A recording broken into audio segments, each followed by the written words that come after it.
नमस्कार, news straight Madhya Pradesh Chhattisgarh में एक बार फिर से आप सभी का स्वागत है। मैं हूं आपके साथ लोकेंद्र त्यागी। आपके मुद्दे में बात छत्तीसगढ़ की, जहां कोरोना का संक्रमण तेजी से बढ़ता जा रहा है। देश में एक तरफ रोजाना कोरोना संक्रमितों की तादाद 3.5 लाख के पार पहुंच गई है। स्वास्थ्य विभाग के आंकड़ों के मुताबिक पिछले 24 घंटे में कोरोना संक्रमण के 3,49,000 नए मामले सामने आए हैं। इसी दौरान 2,767 लोगों की मौत कोरोना की वजह से हो गई। साथ ही अब तक कुल कोरोना संक्रमित लोगों की संख्या 1,69,00,000 तक पहुंच गई है। आंकड़ों पर नजर डाली जाए तो बीते 8 दिनों में ही 21 लाख से ज्यादा लोग कोरोना से संक्रमित हुए हैं। लेकिन इस बात से राहत महसूस की जा सकती है कि पिछले 24 घंटों में 2,17,113 लोग कोरोना से उभर गए।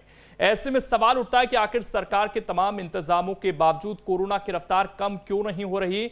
और इसी कोरोना की बढ़ती रफ्तार और उससे बचने के तरीकों पर चर्चा करने के लिए आज हमारे साथ मौजूद एक विशेष पैनल, जिसमें तमाम डॉक्टर्स हैं और उन्हीं से जाने कि अब आपको आगे करना क्या है। मैं परिचय करा देता हूं। विकास अग्रवाल जी इस वक्त हमारे साथ जुड़ गए हैं, हेल्थ एक्सपर्ट हैं, और तमाम जो स्वास्थ्य सुविधाओं से जुड़े हुए लोग हैं वो भी हमारे साथ जुड़ेंगे, उनसे भी चर्चा करेंगे। लेकिन सबसे पहले विकास जी, आपका बहुत स्वागत है। और वर्तमान की जो स्थिति है सर, रोजाना 3 लाख के पार केस सामने आ रहे हैं।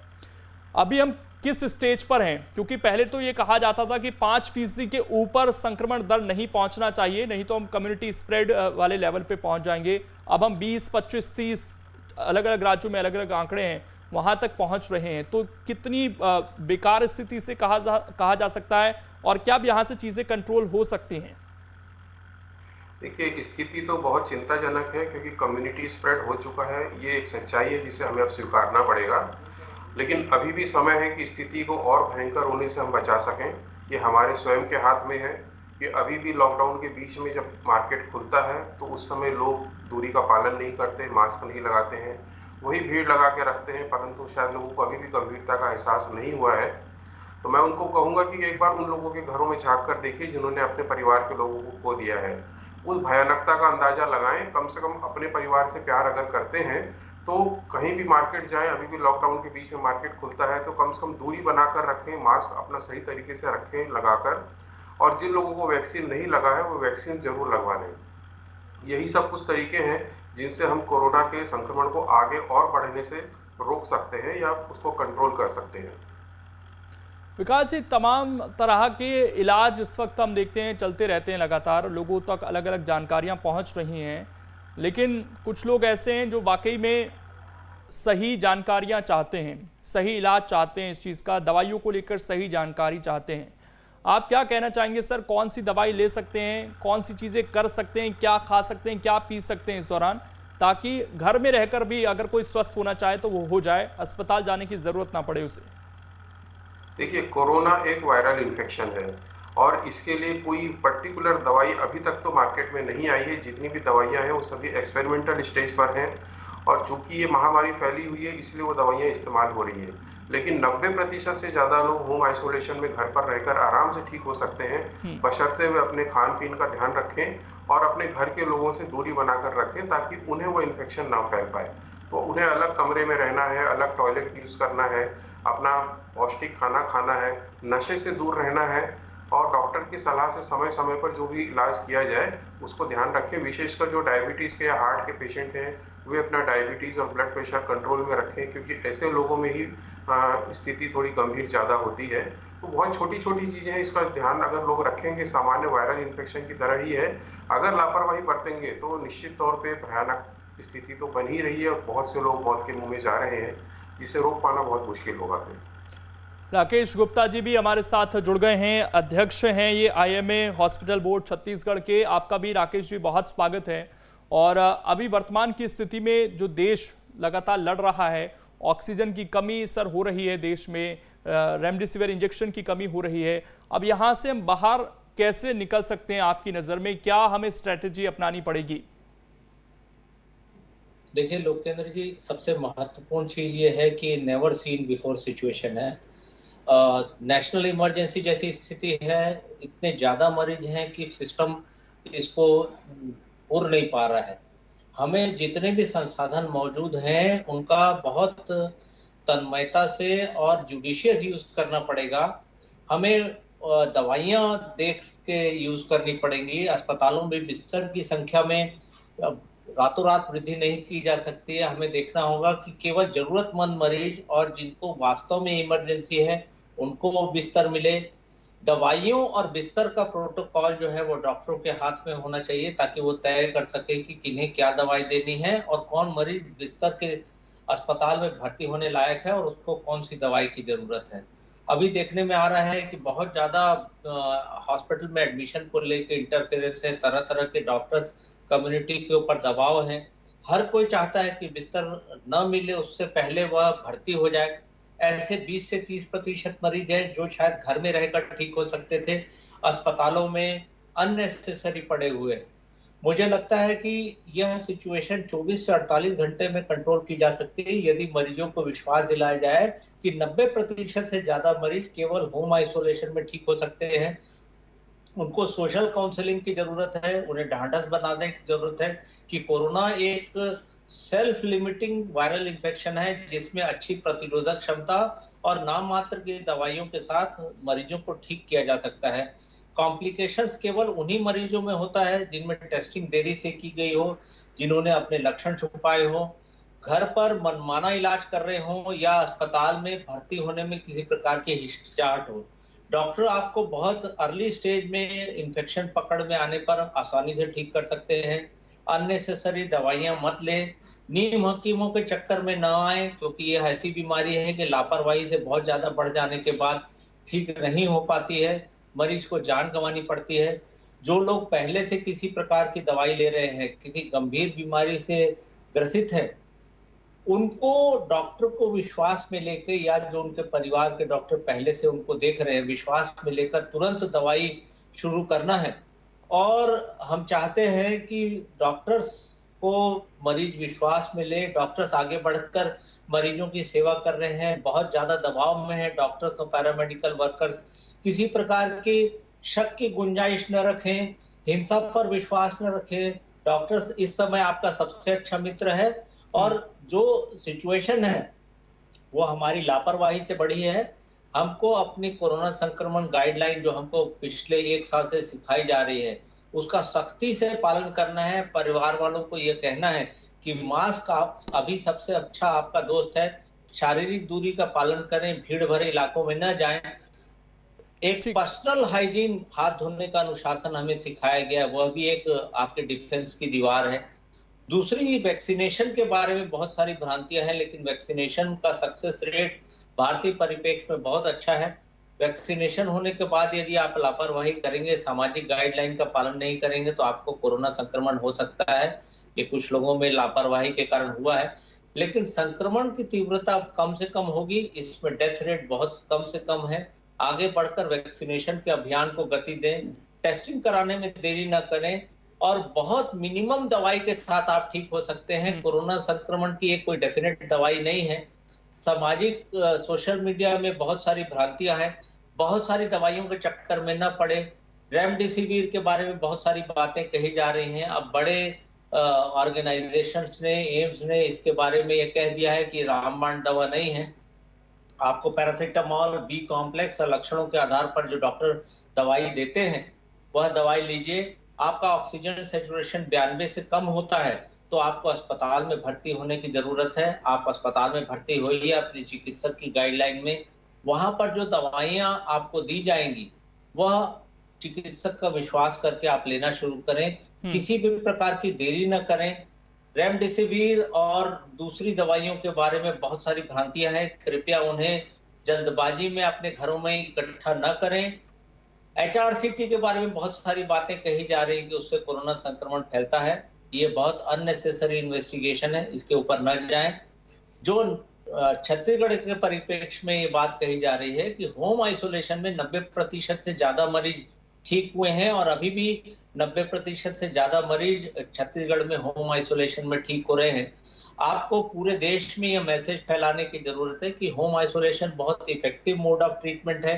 आप व्हाट्सएप और फोन के माध्यम से अपने चिकित्सक के संपर्क में रह सकते हैं और ठीक हो सकते हैं। 10 दिन के प्रोटोकॉल में आपको अपने कमरे में रहना है, सामाजिक गाइडलाइन का मास्क पहनने का पालन करना है, पानी की मात्रा लेनी है, बहुत पौष्टिक भोजन करना है, जो मिनिमम दवाई बताई गई वो लेना है। 7 दिन आप और घर में रहिए और 17 दिन के बाद कोरोना संक्रमण से आप फ्री हो जाते हैं।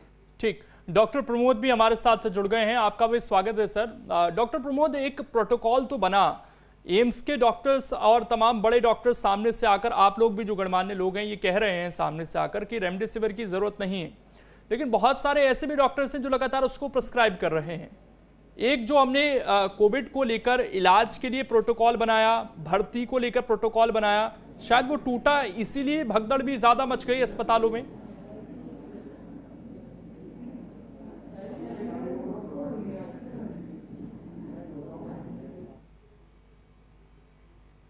ठीक, डॉक्टर प्रमोद तक लगता आवाज नहीं पहुंच पा रही। विकास जी, ये सवाल मैं आपसे लेता हूं कि एक प्रोटोकॉल तो बना देश में कि बहुत मिनिमम दवाइयां चाहिए, इस स्टेज में आकर हॉस्पिटल आपको जाना है, ये जानकारियां लगातार पहुंचाई भी जा रही हैं, लेकिन उसके बावजूद पैनिक है लोगों के अंदर।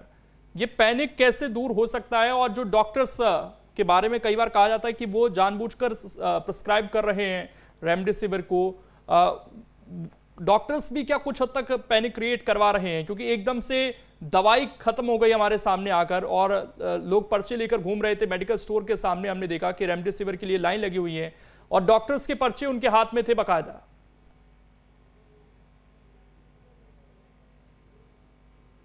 सभी जानते हैं हम लोग कि रेमडेसिविर का कोई विशेष रोल नहीं है, परंतु सोशल मीडिया ने उसको इतना हाइप बना दिया है कि हर आदमी के मुंह पे रेमडेसिविर का नाम है। डॉक्टर से ज्यादा तो रेमडेसिविर के बारे में पब्लिक जानती है, लेकिन उन्हें यह नहीं पता कि रेमडेसिविर का कोई रोल है नहीं। ये सिर्फ हॉस्पिटल स्टे को कम करेगी, 2 दिन पहले आपके हॉस्पिटल से छुट्टी हो जाएगी, लेकिन मृत्यु दर में इसका कोई असर होता नहीं है। और जहां तक डॉक्टरों के प्रिस्क्रिप्शन की बात है, तो जैसा राकेश सर ने भी बताया कि डॉक्टर्स बहुत दबाव में काम कर रहे हैं और कई किस्म के दबाव होते हैं, उसे आप भी समझ सकते हैं और भी लोग समझ सकते हैं, जिसकी वजह से कहीं ना कहीं रेमडेसिविर का प्रिस्क्रिप्शन निकलता है। बहुत से लोग जबरदस्ती लिखवाना चाहते हैं या कंज्यूमर प्रोटेक्शन एक्ट का भय दिखाकर करते हैं। बहुत सारी चीजें, सरकार के नियम कानून भी इस तरह के हैं कि हर जगह पे तलवार डॉक्टर की गर्दन पे ही लटकती रहती है, तो हर कोई अपने को सेफ रखना चाहता है और उस चक्कर में कई लोग रेमडेसिविर लिखते हैं। और ज्यादा तो इसका असर है कि लोगों, डॉक्टर के ऊपर सभी लोग अननेसेसरी दबाव डाल रहे हैं कि हमें रेमडेसिविर लगाइए, और या फिर दबाव बाहर से डलवाते हैं। तो बहुत सारे ये भी कारण है जिसकी वजह से अननेसेसरी उन लोगों को रेमडेसिविर लग रही है जिन्हें उसकी जरूरत भी नहीं है, क्योंकि रेमडेसिविर लगाने के कुछ निश्चित प्रोटोकॉल है कि किन्हें रेमडेसिविर लगनी चाहिए।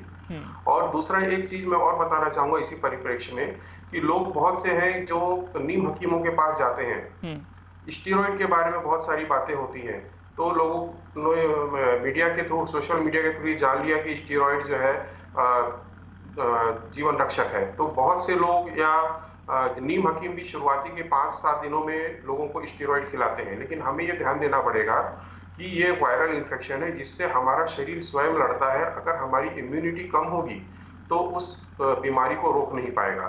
स्टीरॉइड उस इम्यूनिटी को कम कर देता है। तो शुरू के 7 दिनों में यदि कोई भी व्यक्ति स्टीरॉइड लेता है तो उसकी स्थिति कोरोना की वजह से और ज्यादा बिगड़ेगी। तो भूल कर भी नीम हकीम के पास ना जाएं, वे लोग स्टीरॉइड लिखते हैं और अपनी मर्जी से भी स्टीरॉइड ना खाएं, वो स्थिति को बिगाड़ेगा। स्टीरॉइड की जरूरत तब पड़ती है जब वायरस तो क्लियर हो चुका रहता है, लेकिन उसके जो इन्फ्लेमेशन की वजह से शरीर में दूसरे केमिकल्स बढ़ते हैं, तब उन्हें कंट्रोल करने के लिए हमें स्टीरॉइड की जरूरत पड़ती है। और यह स्थिति यूजुअली सीरियस मरीजों में आती है, वो भी दूसरे हफ्ते में। तो पहले हफ्ते में स्टीरॉइड बिल्कुल नहीं लेना है, बिना डॉक्टर की प्रिस्क्रिप्शन के या उसकी सलाह के बिना ना तो स्टीरॉइड लें ना रेमडेसिविर लें। डॉक्टर ज्यादा अच्छे से जानता है कि रेमडेसिविर कब लगाना है या स्टीरॉइड कब देना है। उसे अननेसेसरी दबाव बनाएंगे तो मरीजों का स्वयं का नुकसान होगा। डॉक्टर प्रमोद हमारे साथ जुड़ गए हैं। सर, अगर किसी व्यक्ति को बुखार है, सर्दी है, जुकाम है, तो उसे कितने दिन बाद टेस्ट के लिए भागना चाहिए? क्योंकि आजकल तो टेस्ट के लिए भी ऐसा हो रहा है, लाइन लग रही है लंबी लंबी, और हो सकता है कि आपको कोरोना ना भी हो लेकिन उन लाइनों में जाकर आप कोरोना को अपने घर ले आएं। तो टेस्ट के लिए कब भागना चाहिए एक मरीज को, और उसके बाद कौन सी वो चीजें जो शुरुआती तौर पर वो पालन कर सकता है अपने सिम्टम्स को देखते हुए?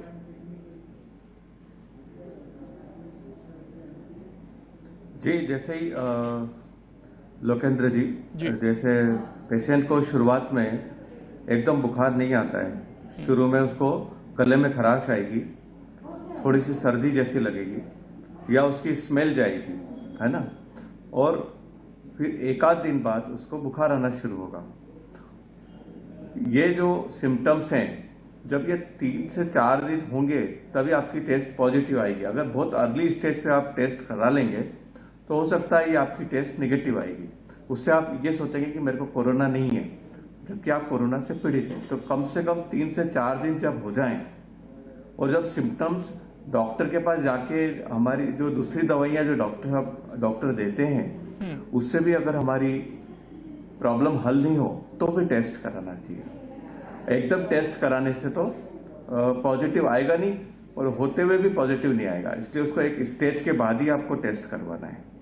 ठीक, डॉक्टर पीके अग्रवाल भी हमारे साथ जुड़ गए हैं, पूर्व IAS भी हैं। सर, बहुत स्वागत है आपका। और जिस तरीके से हम कोरोना को टैकल कर रहे हैं, इसमें और क्या बेहतर हो सकता है, ये भी मांग उठती है कि बहुत ज्यादा जो पावर्स हैं वो इस वक्त अधिकारियों के हाथ में हैं, जो पॉलिटिशियंस हैं उनके हाथ में। डॉक्टर, CMHO ये तो केवल सप्लाई का काम कर रहे हैं। आपको भी लगता है कि डॉक्टर्स को कुछ ज्यादा पावर इसमें मिलनी चाहिए? हालांकि पॉलिटिशियंस भी तमाम डॉक्टर्स की गाइडलाइंस पर ही काम कर रहे हैं, लेकिन फिर भी ये मांग उठती है कि डॉक्टर शायद और बेहतर अरेंजमेंट कर सकते हैं चीजों को।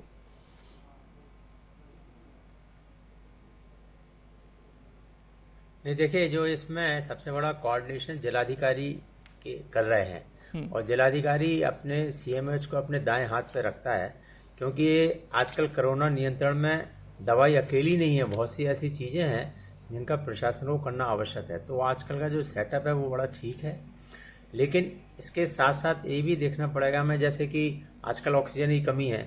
जब तक आप छत्तीसगढ़ में भिलाई प्लांट से जोगाजोग नहीं करेंगे या मध्य प्रदेश में बीना का जो रिफाइनरी है वहां से व्यवस्था नहीं करेंगे तो ऑक्सीजन कहाँ से आएगी।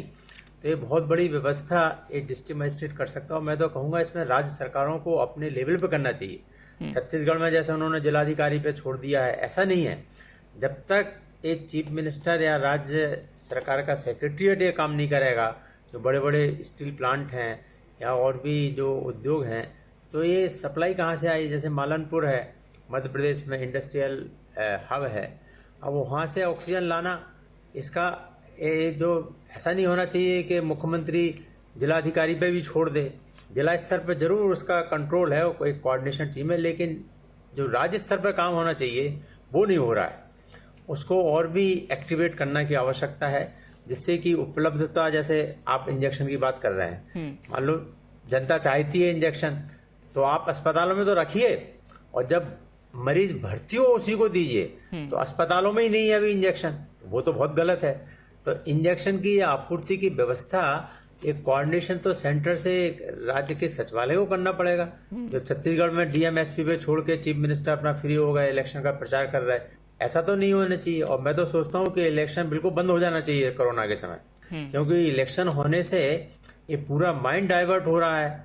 जो पॉलिटिशियन है वो अपना वो इलेक्शन पे कंसंट्रेट कर रहे हैं। तो इसीलिए ये जो केस बढ़ रहे हैं, वैसे मैं सोचता हूँ कि मध्य प्रदेश में मैंने ओरछा में देखा कि अभी मंदिर जाने नहीं दे रहे लोग उत्तर प्रदेश से, क्योंकि उत्तर प्रदेश में वो नहीं है। तो उत्तर प्रदेश की जनता मध्य प्रदेश में जाती है, वो तो बॉर्डर पे ही है, लेकिन वहां पे पुलिस की व्यवस्था ठीक है, पुलिस नियंत्रण करने की कोशिश कर रही है, लेकिन इसका अच्छे परिणाम आने में थोड़ा समय लग सकता है। लेकिन अभी जो ऑक्सीजन की जो व्यवस्था है अपने स्तर पर, वो फौरन करना चाहिए, नहीं तो एक चीज बड़ी कंट्रोल के बाहर जा रही है।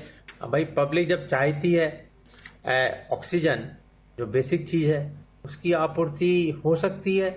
ऐसा नहीं है कि जो संसाधन है उद्योग के प्रत्येक राज्य में और बाहर से भी ऑक्सीजन एक्सप्रेस चल रही है, तो वो मध्य प्रदेश में जा रही है।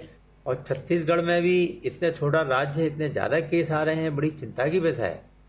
इसका कारण है कि जो पूरा शादी विवाह में अभी भी हमने देखा है, आपने 25 लोग कर दिए हैं, लेकिन सड़क पे 12-15 लोग तो वो बैंड वाले भी हो जाते हैं। अब इन सबको रोकने की बड़ी आवश्यकता है। जो सामुदायिक उत्सव हैं, धार्मिक उत्सव हैं, इलेक्शन रैली हैं, इनको रोकना बहुत आवश्यक है और लोग रुक नहीं रहे हैं, क्योंकि अल्टीमेटली आप जानते हैं, सब कह रहे हैं, अभी सुबह डॉक्टरों ने भी कहा कि इलाज के अलावा जो एक बहुत बड़ी पॉपुलेशन है वो घर पर ही आइसोलेशन में रहे, मास्क लगाए, सिंगल मास्क नहीं डबल मास्क लगाए, 2 गज की दूरी रखे, क्योंकि अभी जो आया है, जो म्यूटेशन जो नया आया है, उससे वो हवा में तैर रहा है। पहले तो क्या था, टच का था, तो ये बड़ा खतरनाक है, लेकिन कोई चिंता की ऐसी बात नहीं है। ठीक। भारत ने बहुत कष्ट झेले हैं और ये जो एक ट्रांजिशन स्टेज है वो भी पार हो जाएगा, बहुत जल्दी पार हो जाएगा। मैं तो भगवान से प्रार्थना करता हूँ। ठीक है सर। और लेकिन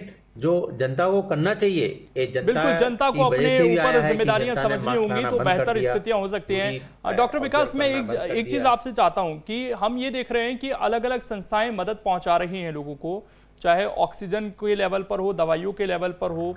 क्या यहाँ पर जो सप्लाई एंड डिमांड थी उसमें एक गलती ये हो गई कि सीधे हमें हॉस्पिटल्स को सप्लाई भेजनी थी, बशर्ते हम उन्हें मेडिकल स्टोर पर भेजें या अलग जगह भेजें तो ज़्यादा इसकी कालाबाजारी रुक सकती थी, या जो मारामारी हुई वो बेहतर हो सकती थी, क्योंकि ऑक्सीजन कुछ संस्थाएं अवेलेबल करवा दे रही हैं। ऐसी तस्वीरें हमने देखी हैं, कहीं ऑक्सीजन को लेकर प्रोग्राम्स चल रहे हैं, लोग सोशल मीडिया पर डिमांड कर रहे हैं, उन्हें ऑक्सीजन मिल जा रही है। रेमडेसिविर का भी यही हाल है।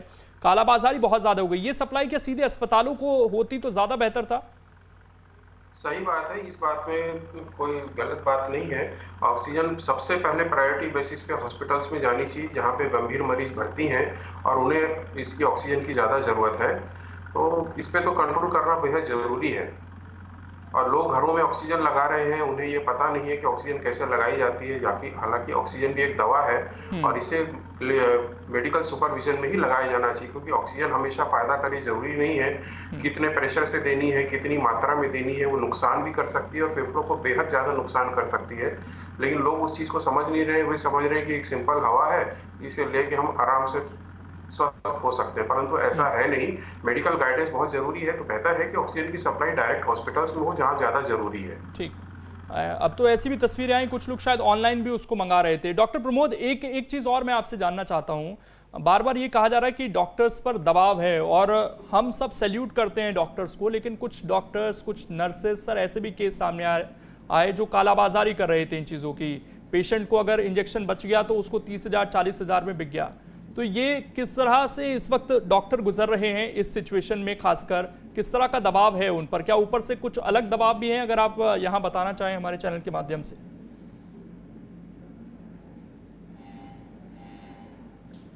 नहीं, जो कोई केस पकड़ में आए हैं अगर डॉक्टर्स के, तो वो कोई बहुत रेयरली ऐसा कुछ हो रहा है। 99.9% डॉक्टर्स इसमें इन्वॉल्व नहीं है, पर कोई 0.01 हर सोसाइटी में होता है कि कोई बहुत छोटा सा वर्ग कुछ करता है और डॉक्टर का पूरा वर्ग या पूरे समाज को उसका खामियाजा को भुगतना पड़ता है। पर मैं नहीं समझता कि कोई बहुत बड़ी लॉबी डॉक्टर्स की कोई इसमें इन्वॉल्व है। और डॉक्टर्स के ऊपर ऐसा कोई जो प्रेशर है वो ट्रीटमेंट का है। डॉक्टर साधन विहीन होकर काम कर रहे हैं, ये प्रेशर है कि जैसे डॉक्टर को जरूरत है कि मेरे को ऑक्सीजन देना है, एक बाईपेप मशीन होती है, एक वेंटिलेटर लगाना है, वो डॉक्टर के पास नहीं है। ये बहुत बड़ा प्रेशर है। ये डॉक्टर के पास बेड अगर हॉस्पिटल में नहीं है तो सारा जो आक्रोश है वो तो जो सामने मौजूद रहेगा उसके ऊपर निकलेगा। और सामने मौजूद हमेशा मेडिकल या पैरामेडिकल स्टाफ रहता है, तो वो सारा आक्रोश जनता का उनके ऊपर निकल जाता है। ये बहुत बड़ा प्रेशर है। ठीक सर, शुक्रिया। मेरे पास समय इतना ही है, माफी के साथ मैं रोक रहा हूं, लेकिन आप लोगों से बातचीत कर हमारी जो जनता है मध्य प्रदेश, छत्तीसगढ़ के और देश भर में जो लोग आपको देख रहे हैं, उम्मीद है बहुत कुछ यहाँ से इस बीमारी के बारे में और जानकारी मिली होगी। शुक्रिया फिलहाल आप सभी का जुड़ने के लिए। छोटे से ब्रेक के लिए आप रुकेंगे, खबरें लगातार जारी हैं।